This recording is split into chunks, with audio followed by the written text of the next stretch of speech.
सबको जय मसीह की।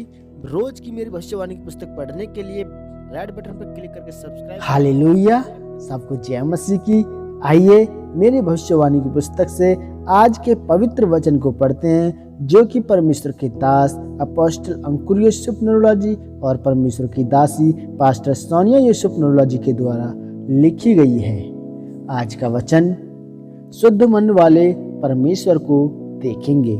जैसे कि मत्ती की पुस्तक अध्याय 5 के 8वें वचन में लिखा है, धन्य हैं वे जिनके मन शुद्ध हैं, क्योंकि वे परमेश्वर को देखेंगे।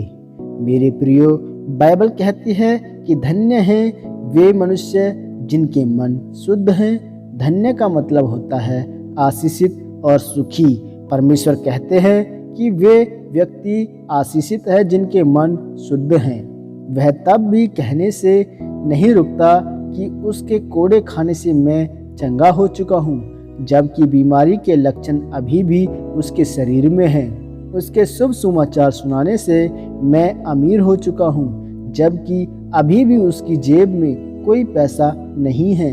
पाप के सामने घुटने न टेकना और परमेश्वर के सामने अड़े और खड़े रहना, यह शुद्ध मन है। बाइबल में लिखा है कि जब रूत का पति मर गया, ससुर मर गया, तब भी उसने अपनी बूढ़ी सास के साथ रहने को चुना, क्योंकि उसके साथ परमेश्वर की आराधना जुड़ी हुई थी। वह शुद्ध मन से परमेश्वर के साथ जुड़ी रही, और जब उसने परमेश्वर को चुना तो परमेश्वर ने उसका घर भी बसाया, और वह दाऊद के कुल में प्रभु यीशु मसीह की वंशावली में शामिल हो गई। परमेश्वर का वचन कहता है कि मेरे धर्म और राज्य की खोज कर, तब दुनिया की सब वस्तुएं तेरे पीछे पड़कर तुझे मिलेंगी।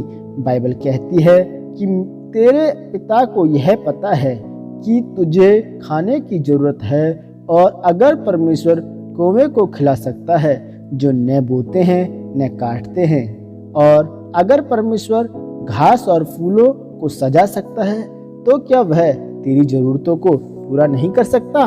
मेरे प्रियो, जब आप शुद्ध मन से परमेश्वर की खोज में लग जाते हैं, तो लिखा है कि आप परमेश्वर को देखेंगे, यानी कि उसके कामों को देखेंगे। आप देखेंगे कि परमेश्वर आपके साथ है। हर परिस्थिति में वह आपको ऊंचा करेगा। पौलुस ने कहा, मैं निराश तो हूँ, गिराया तो जाता हूँ, पर नाश नहीं होता। इसका मतलब था कि चाहे कोई भी परिस्थिति मुझे घेर ले, पर वह मुझे गिरा नहीं पाएगी, परमेश्वर के वचन से मुझे दूर नहीं कर पाएगी। हर एक इंसान जो प्रभु यीशु मसीह को जानता है, वह शुद्ध मन का नहीं है। शुद्ध मन के व्यक्ति अपने आप को पाप से बचाकर रखते हैं। इस दुनिया में चोरी से अपने आप को बचाकर रखते हैं। वह आत्मिक चीजों पर अपना ध्यान लगाते हैं। इसलिए हर दिन परमेश्वर के साथ समय बिताएं, प्रार्थना करें और परमेश्वर के वचनों पर चलें, ताकि परमेश्वर की आशीषें आपके जीवन में आएं। आमीन। यह प्रार्थना आपके द्वारा की जाए।